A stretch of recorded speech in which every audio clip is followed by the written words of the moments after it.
The first thing Blake Thompson noticed was her scuffed sneakers, then the faded jeans, the plain white t-shirt with a barely perceptible coffee stain near the hem. What he didn't see was her eyes, how they assessed the azure coupe with genuine appreciation, not mere longing. He didn't notice her hands steady, unadorned by flashy jewelry, but bearing the quiet confidence of someone who builds rather than flaunts. He certainly didn't see her heart, how it raced slightly at the thought of her sister's face when presented with this dream gift after surviving cancer. "Excuse me," Maggie Collins said softly. Blake's lips curled almost imperceptibly as he turned away from her, muttering to a colleague, another window shopper. "Watch this." He never imagined that by tomorrow, those scuffed sneakers would haunt his dreams, or that the quiet woman in jeans would forever change the way he valued human worth. Boston Luxury Motors wasn't merely a car dealership, it was a temple of aspiration. Crystal chandeliers cast deliberate light on vehicles that cost more than most people's homes. The air was perfumed with leather and ambition, the marble floors polished to mirror-like perfection. Every detail telegraphed a message: you either belong here or you don't. Maggie Collins knew this world, though she had deliberately stepped away from it years ago. The daughter of school teachers, she had built her foundation from nothing, believing that true wealth lay in the impact you made, not the status you claimed. Her marriage to Alexander came later, after her success, after she'd already established who she was. His billions never changed her. If anything, they only reinforced her desire for simplicity. On this crisp autumn morning, she crossed the showroom with measured steps. At 35, Maggie carried herself with the quiet assurance of someone who knew exactly who she was. Her brown hair was pulled back in a simple ponytail, her face bare of makeup save for a touch of lip balm. Nothing about her screamed money, and that was precisely how she preferred it. Her eyes found the midnight blue azure immediately. Caroline would love it, the color matched her eyes. After 2 years of chemotherapy, radiation, and the unspeakable fear that comes with cancer, her sister deserved something joyful, something that represented freedom and possibility. Daniel approached her first, his suit slightly too large, his smile genuine. "Welcome to Boston Luxury Motors. Can I help you with anything today?" Before Maggie could answer, a hand clasped Daniel's shoulder. "I'll take it from here," said a voice smooth as expensive whiskey. Blake Thompson, sales manager, had developed a sixth sense for what he called serious buyers. His Rolex gleamed as he extended his hand, not to Maggie, but toward the exit. "The Honda dealership is about 3 blocks east if you're looking for directions," he said, his smile never reaching his eyes. Maggie felt the familiar clench in her stomach, the one she'd known since childhood when the other girls mocked her second-hand clothes. She'd thought those days were behind her. "Actually," she said, "I'm interested in the azure coupe." Blake's eyes performed a swift inventory: the worn jeans, the simple t-shirt, the absence of designer indicators. His smile tightened. "The azure starts at $285,000. Perhaps something in our pre-owned section would be more appropriate for your situation."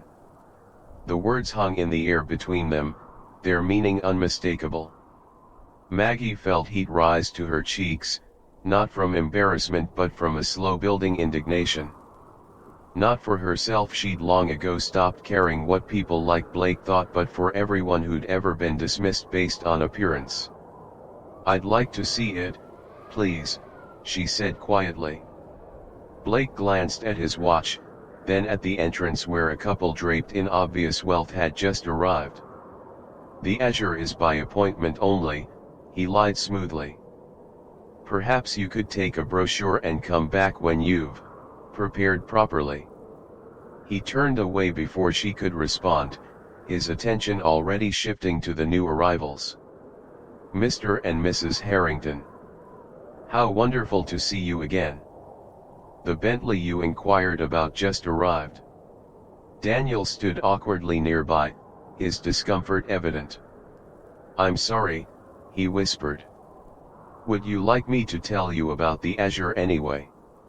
Maggie's smile was gentle. "I would. Thank you, Daniel." As he enthusiastically described the vehicle's features, Maggie watched Blake lead the Harringtons directly to the Azure, opening its door with a flourish. 0 to 60 in 3.7 seconds, Daniel explained, his young face animated with genuine enthusiasm. "The hand-stitched interior takes over 40 hours to complete." But Maggie was only half listening. Through the showroom's perfect acoustics, she could hear Blake's practiced pitch to the Harringtons. "We only received 5 in this color this year. I set one aside when you mentioned your interest last month." The lie stung more than his dismissal of her. It wasn't about the car anymore, it was about dignity, about the invisible lines people like Blake drew between those they deemed worthy and those they didn't. She approached the Azure, where Blake was now showing Mrs. Harrington the vehicle's interior features. "Excuse me," Maggie said, her voice soft but clear. Blake's face hardened, the professional smile vanishing. "I'm with clients at the moment." "I understand," Maggie replied. "I just wanted to inquire about purchasing this specific model. For my sister's birthday next month." The Harringtons shifted uncomfortably. Mrs. Harrington, a woman in her 50s with kind eyes, offered Maggie a small smile. Blake stepped away from the car, lowering his voice to a harsh whisper. "Look, I don't know what game you're playing, but this isn't some discount furniture warehouse. This vehicle costs more than you'll likely earn in 5 years. You're embarrassing yourself and interfering with my actual clients." Each word landed like a physical blow. Around them, the showroom had grown quieter, other customers and salespeople turning to watch the uncomfortable exchange. Maggie felt their eyes, some curious, some amused, some embarrassed on her behalf. "I'm prepared to make a cash purchase today," she said, maintaining her composure though her heart hammered against her ribs. Blake laughed, an ugly, derisive sound that echoed across the silent showroom. "A cash purchase? Of a $250,000 vehicle?" His voice had risen, deliberately loud enough for everyone to hear. "What are you going to do, pull it out of those faded jeans? This isn't a yard sale, lady." Someone snickered. Maggie saw a woman in designer clothes whisper to her companion, both of them glancing at her with thinly veiled amusement. "I believe my money is as good as anyone else's," Maggie said, her voice steady despite the humiliation burning through her. Blake stepped closer, using his height to intimidate. His voice dripped with condescension. "Let me make this very clear. People who can afford these cars don't look like," he gestured dismissively at her entire appearance, "this. You're wasting my time and everyone else's. Either make a real appointment and come back dressed like you actually belong here, or please leave." The silence in the showroom was absolute. Daniel had backed away, his face flushed with second-hand embarrassment. The Harringtons had retreated from the Azure, clearly uncomfortable with the scene unfolding before them. Richard Mason, the dealership owner, approached with measured steps. In his tailored suit and with his silver hair, he embodied old money and privilege. "Is there a problem here, Blake?" he asked, his eyes moving between his sales manager and Maggie.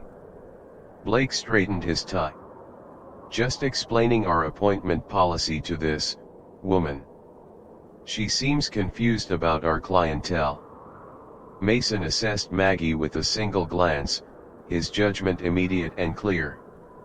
"I see. Miss Collins," Maggie supplied. "Margaret Collins." "Miss Collins," Mason continued, his tone falsely sympathetic, "perhaps there's been a misunderstanding. Our vehicles represent a certain lifestyle. Our clients typically understand the exclusive nature of what we offer." The message was unmistakable: "You don't belong here." It was the same message Maggie had heard as a scholarship student at private school, as a young entrepreneur seeking funding, as a woman in rooms full of men who assumed she was someone's assistant. Maggie looked at Blake's smug expression, at Mason's barely concealed disdain, at the customers watching with a mixture of discomfort and schadenfreude. She felt the familiar weight of judgment settling on her shoulders, a weight she'd carried since childhood but had learned to shed as she built her life on her own terms. "I understand perfectly," she said quietly, dignity intact though her cheeks burned. "Thank you for your time." She turned and walked toward the exit, her steps measured, her back straight. Behind her, she heard Blake stage whisper to a colleague, "Some people just don't understand their place in the world." The morning sun felt like a reprieve as she stepped outside. The heavy glass door swung shut behind her with a soft, expensive thud, sealing her off from the rarefied air of Boston luxury motors. She stood for a moment on the sidewalk, drawing a deep breath of autumn air that smelled of fallen leaves and possibility. The humiliation stung. Yes, she was human after all. But as she pulled out her phone, a small, resolute smile formed on her lips. It wasn't anger that drove her fingers across the screen, but something more complex, a determination that what had happened to her shouldn't happen to others. "Alex," she said when her husband answered. "I think we need to talk." The Collins estate existed in deliberate contrast to the wealth that had built it.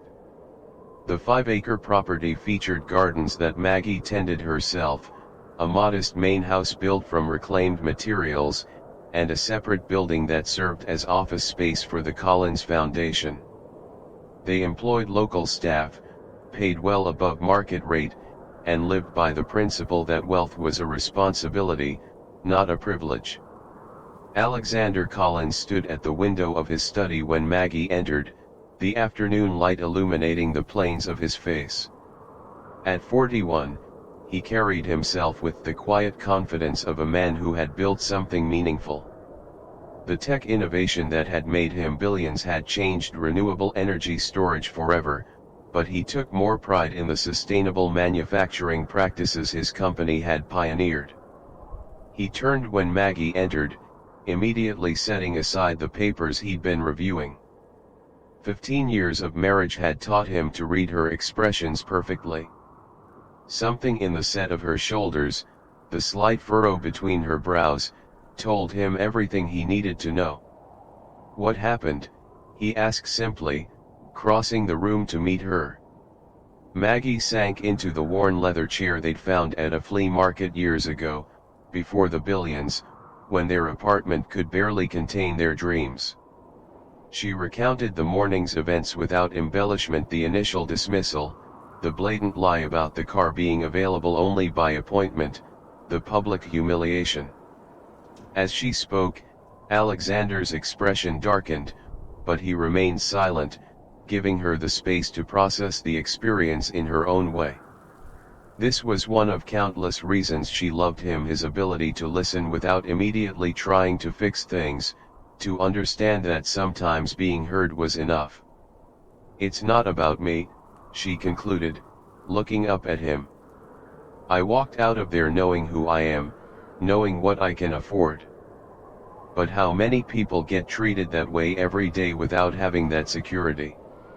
How many talented, brilliant, worthy people get doors shut in their faces before they can even speak?" Alexander nodded slowly. In their years together, this was what had always moved him most about Maggie: her consistent concern for others, even when she herself had been wronged. "So what would you like to do about it?" he asked finally. Maggie considered the question carefully. "Part of me wants to do nothing. Just buy Caroline's gift elsewhere and let karma handle the rest." She paused, thinking of Daniel's kind face, of the other customers who had watched her humiliation. "But then I think about that young salesman who treated me with respect regardless of how I was dressed. And I think about all the people who face that kind of judgment without having any recourse." She looked directly at Alexander, resolution forming. "These people need to understand that worth isn't determined by appearance. But I don't want vengeance, I want awareness." Alexander's lips curved into a slow smile. This was the woman he'd fallen in love with, the one who saw opportunities for growth where others saw only insults, the one who built bridges where others would burn them. "I think," he said thoughtfully, "that I might have an idea that accomplishes both."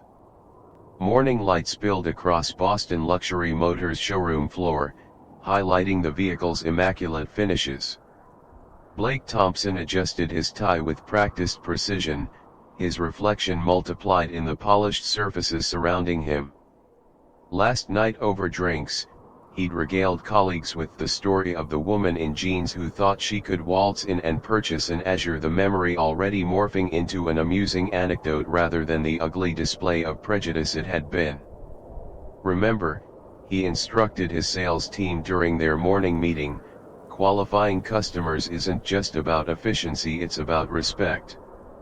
Our genuine clients don't want their experience diluted by dreamers and time wasters." The salespeople nodded in agreement, all except Daniel, whose eyes remained fixed on his notepad.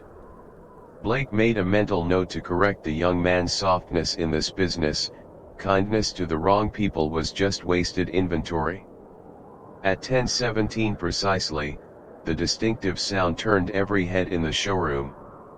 It wasn't merely the purr of a luxury engine, this was something else entirely, something rare even in these rarefied surroundings.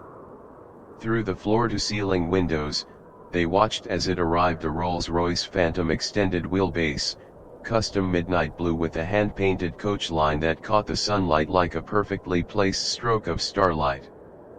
Blake felt his breath catch.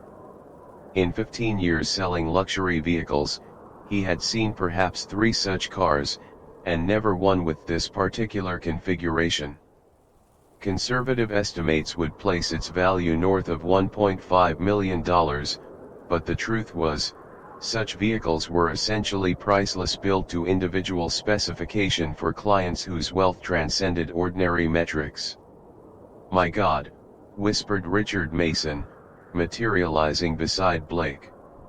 "Is that the Phantom Celestial?" Blake confirmed, already moving toward the entrance, his predator's instinct activated.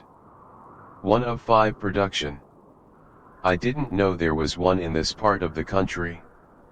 A uniformed chauffeur emerged first, his white gloves immaculate as he moved with practiced efficiency to the rear passenger door. The man who emerged caused Blake's salesman's heart to accelerate with anticipation. Tall, distinguished, with salt and pepper hair and the kind of bespoke suit that whispered rather than shouted its 5-figure price tag, he moved with the easy confidence of someone to whom luxury was a birthright rather than an aspiration. This wasn't merely wealth, this was old money, significant money, the kind of client dealerships like theirs competed fiercely to secure. "Good morning, sir. Welcome to Boston Luxury Motors," Blake called out, intercepting the distinguished visitor with his most practiced smile. "Blake Thompson, sales manager. It's an absolute honor to have you with us today." The man regarded Blake with eyes that seemed to see through him, assessing and measuring in an instant. His return smile was polite but reserved. "Alexander Collins," he replied simply, his handshake firm but brief. Blake searched his mental database of high-net-worth individuals in the region. The name was vaguely familiar, something in tech or energy, he thought, but the Rolls-Royce told him everything he needed to know about the man's financial status. "Mr. Collins, how fortunate we are that you've chosen our establishment today," Blake continued smoothly. "Perhaps I could show you our newest arrivals. The Bentley Bachelor has just arrived, or if you prefer Italian engineering, our Ferrari Roma." Alexander raised his hand slightly, the subtle gesture immediately silencing Blake's practiced pitch. "Actually, I'm interested in something specific. The Azure Coupe. Midnight blue." Blake's smile broadened. This was even better. A client who knew exactly what he wanted meant a faster sale, higher commission, less time spent on niceties. "Excellent choice, sir. One of only 15 produced this year. I'd be delighted to show you. It's actually right over." "I know where it is," Alexander interrupted smoothly. "My wife was here yesterday expressing interest in it." Blake's customer service smile remained fixed, though confusion flickered in his eyes.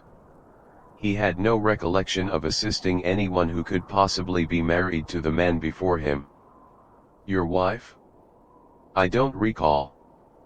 Perhaps one of my colleagues assisted her."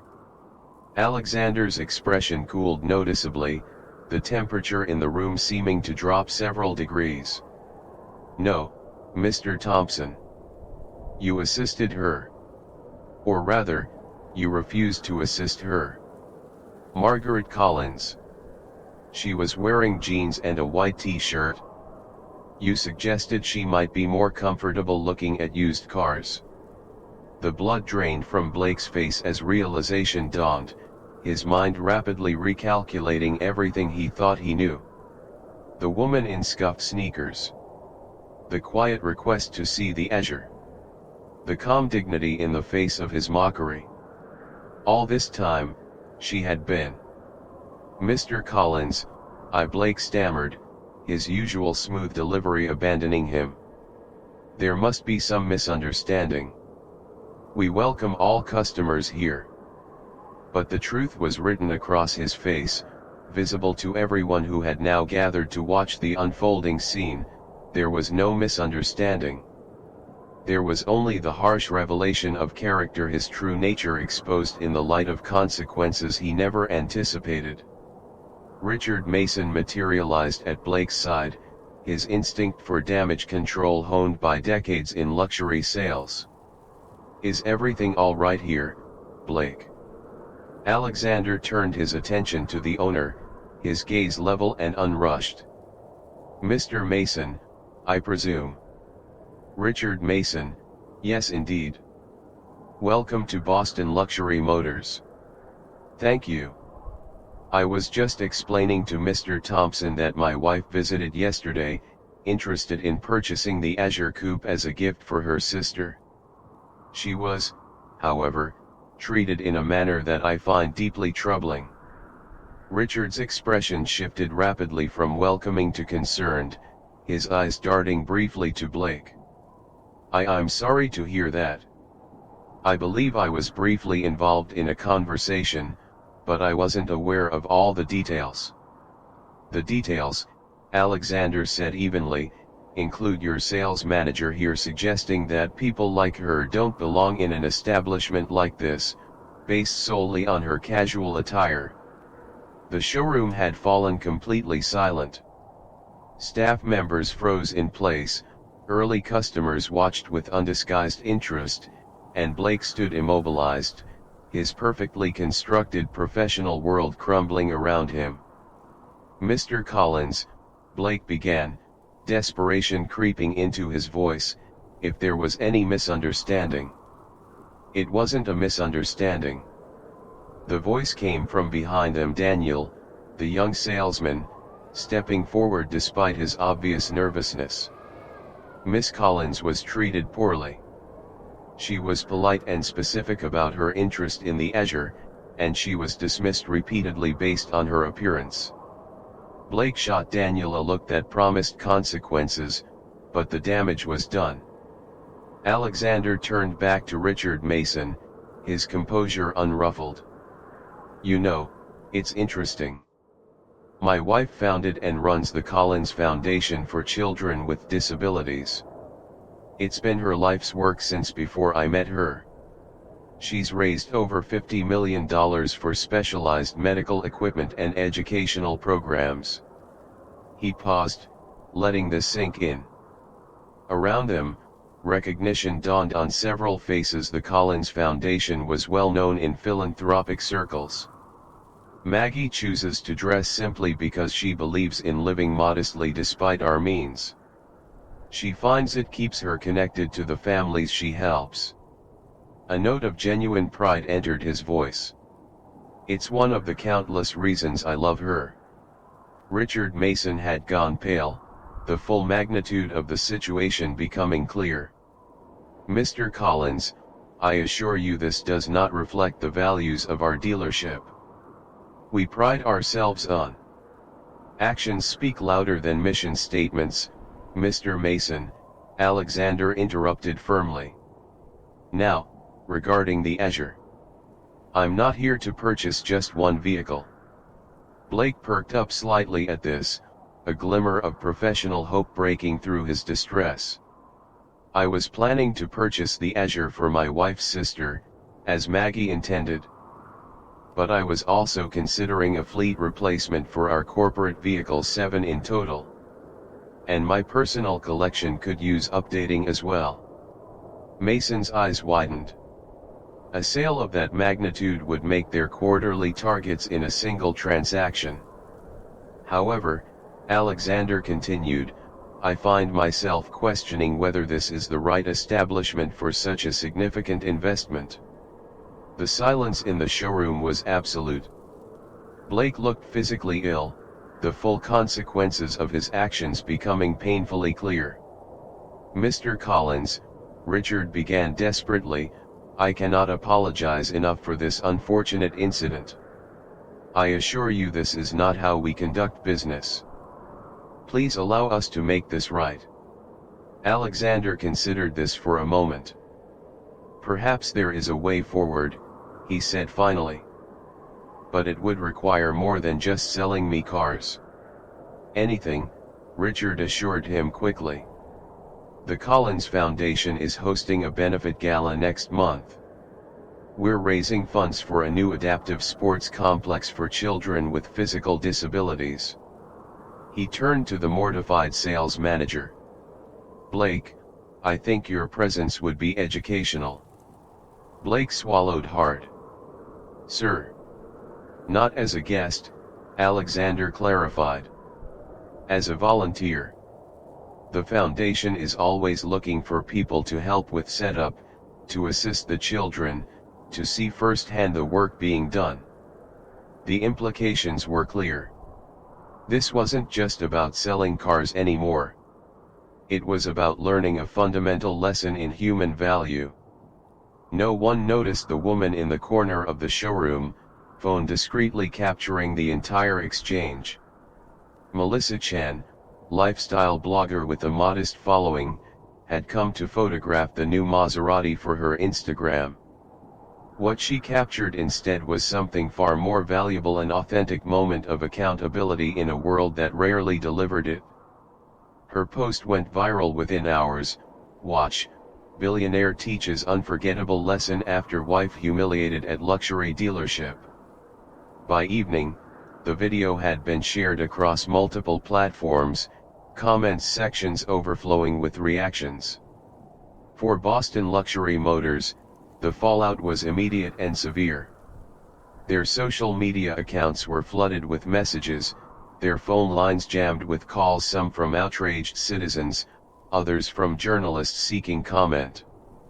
Longtime customers contacted Richard Mason directly, questioning whether they wanted to remain associated with an establishment that judged people by their clothing rather than their character.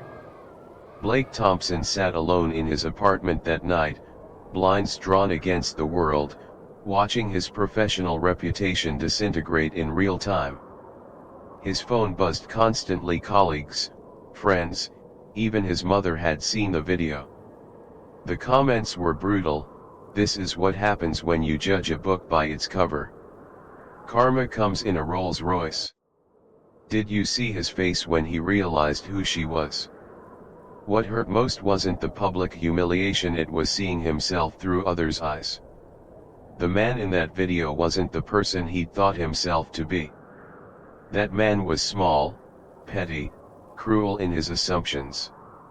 Had he always been that person? The question kept him awake long into the night. Across town, Alexander and Maggie Collins watched the unexpected media storm with mixed emotions. "This wasn't what I intended," Maggie said softly, closing her laptop.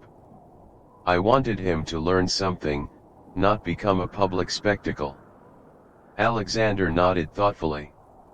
"The world is hungry for accountability. But you're right, this level of public shaming isn't what we aimed for." The next morning, the Collins Foundation released a statement. "Yesterday's incident at Boston Luxury Motors has sparked important conversations about bias and judgment. While we appreciate the support, we ask for compassion toward all involved. The foundation believes in growth through education, not punishment. We've accepted Mr. Thompson's commitment to volunteer with our children's programs and believe this path forward serves everyone better than public condemnation." The statement only enhanced the Collins' reputation, their call for compassion in the face of humiliation striking many as the true mark of class. For Blake, the foundation's statement was an unexpected lifeline. That afternoon, he sat across from Richard Mason in the dealership's empty conference room, both men looking years older than they had just days before. "The customer training program starts next week," Mason said wearily. "All staff will participate, no exceptions. And I've accepted Daniel's suggestion for a new company policy: no assumptions based on appearance, period." Blake nodded, his usual confident posture absent. "And my position?" Mason sighed. "Probationary. 3 months. Your sales record buys you that much, but this can never happen again." The following weekend, Blake arrived at the Collins Foundation's community center not in his designer suit but in jeans and a plain shirt. The volunteer coordinator, unaware of who he was, handed him a t-shirt with the foundation's logo and directed him to a classroom where children with various physical disabilities were working on art projects. "This is Thomas," she introduced a 10-year-old boy in a wheelchair. "He needs some help with his painting. The brushes are sometimes difficult for him to grip." Blake knelt beside the boy, completely out of his element, terrified of saying or doing the wrong thing. Thomas looked up at him with clear, intelligent eyes. "You don't know anything about painting, do you?" he asked bluntly. "Not really," Blake admitted. The boy grinned. "That's okay. I don't know anything about selling fancy cars. We can teach each other." And just like that, Blake Thompson, who had spent his career believing he knew exactly who mattered in the world, began his education in true human value. The Grand Hotel's ballroom had been transformed for the Collins Foundation Gala, its elegant architecture now complemented by children's artwork, interactive displays showcasing adaptive technology, and photographs of the Foundation's programs in action. Unlike typical charity events where the beneficiaries were abstract concepts, here they were honored guests, children with various disabilities and their families mingled with donors, medical professionals, and supporters. Near the entrance, Blake Thompson, dressed in the event staff uniform of black pants and a blue foundation polo, directed guests and assisted a young boy in a wheelchair. 6 weeks of weekly volunteer work had changed him in ways no one, least of all himself, could have predicted. Thomas, the 10-year-old with cerebral palsy who had become his unlikely mentor, pointed toward the dessert table. Could we just check out the chocolate fountain? For scientific purposes. Blake smiled, a genuine expression that reached his eyes, so different from the practiced sales smile he'd worn like armor for years. Nice try. Your mom said after dinner. Worth a shot, Thomas shrugged, then his face brightened. Hey, there's Mrs. Collins. She promised to show me the plans for the basketball courts. Across the room, Maggie Collins moved through the crowd with effortless grace. Her simple blue dress was elegant but understated. Like everything about her, it prioritized function over flash. She laughed with a teenage girl using forearm crutches, bent to high-five a young boy with Down syndrome, consulted seriously with a parent about equipment needs. Blake had observed her at each of his volunteer sessions, always struck by how completely she engaged with each person she encountered, not as a wealthy benefactor performing charity, but as a genuine participant in a community she helped create. She approached them now, her smile warming as she saw Thomas. There's my favorite artist.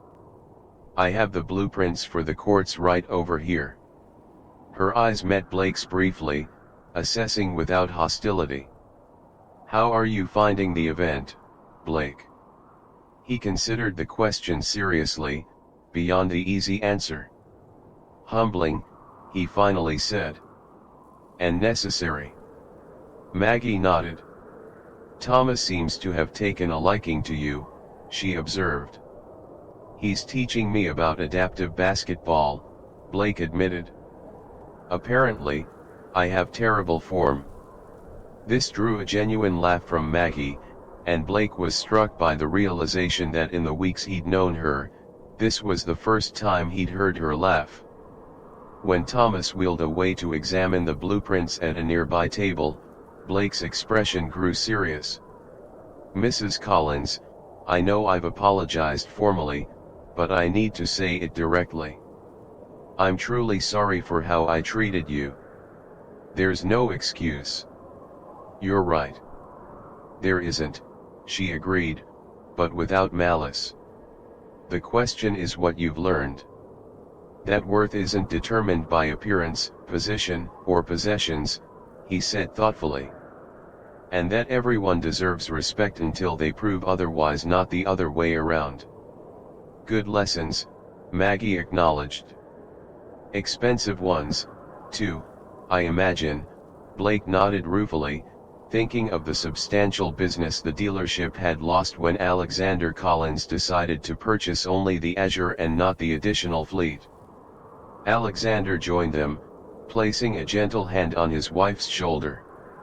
The gesture was small but spoke volumes about their relationship, a partnership of equals, comfortable in shared purpose. Blake was just sharing some of his insights, Maggie explained. Alexander nodded. I hear you've become quite involved with the adaptive sports program. Yes, sir. In fact, I've signed up to continue volunteering after my required period. Blake hesitated, then added, and I've been working with Mr. Mason on revamping our customer approach at the dealership. No more qualifying by appearance. I'm glad to hear it, Alexander said, then surprised Blake by adding, which reminds me that corporate fleet I mentioned. We're still in the market. Perhaps you could handle that transaction? Daniel speaks highly of how you've been mentoring him. Blake stared at Alexander, momentarily speechless. The man had every reason to hold a grudge, to withhold the business as a final lesson. Instead, he was offering redemption, not free, but earned through genuine change. I would be honored, Mr. Collins. Truly honored. Later that evening, as Blake helped Thomas navigate the crowded room, the boy looked up at him with curiosity. My mom says you used to be a real jerk, he said with characteristic directness. Is that true? Blake laughed softly. It is. I was focused on all the wrong things. Thomas considered this. but you're different now. I'm trying to be, Blake said honestly. The boy nodded sagely. You know what, Mr. Blake? You're pretty cool for a grown-up. And in that moment, Blake Thompson, who had spent his career chasing validation through sales figures and status symbols, discovered that this simple compliment from a child who saw him clearly meant more than any commission he'd ever earned. As the gala concluded with the announcement that they had exceeded their fundraising goal, Blake stood at the edge of the ballroom, watching as Alexander and Maggie Collins thanked each volunteer personally. They moved through the room not as billionaires deigning to notice the help, but as grateful partners in a shared mission. We all construct invisible hierarchies in our minds, sorting people into categories of importance based on external markers that tell us nothing of true value. Blake's journey reminds us that character reveals itself not in how we treat those we believe important, but in how we treat those we believe are not. Maggie Collins chose simplicity not from necessity but from clarity of purpose. She understood what many who pursue wealth never learn, that possessions are poor substitutes for impact, that the trappings of success often obscure the meaning of true accomplishment. For Blake, a chance encounter with a woman in jeans became the most expensive and valuable lesson of his life, teaching him that worth can never be accurately measured by appearance, that dignity belongs to everyone by right, not by qualification. Perhaps the deepest truth is that we are all, at various times, both the judged and the judges. The question is whether we have the courage to see beyond surfaces both in others and in ourselves. If this story resonated with you, I'd love to hear your own experiences with judgment and misconceptions. Have you ever been dismissed based on appearance, or realized you misjudged someone who later proved extraordinary? Your story might be exactly what someone else needs to hear today. Connection happens when we share the moments that shaped us, both the times we were misjudged and the times we failed to see others clearly. In these exchanges, we discover we're not alone in our experiences of being human in a world that often values the superficial over the substantial. This community grows stronger with each honest conversation about the masks we wear, the assumptions we make, and the growth that happens when those assumptions are challenged. Remember, the true measure of character isn't found in the cars we drive or the clothes we wear, it's revealed in how we treat others when we think no one important is watching. The irony, of course, is that everyone is important, whether they arrive in scuffed sneakers or a Rolls-Royce. Share your story in the comments. Together, let's build a community that values substance over surface impressions and kindness over judgment.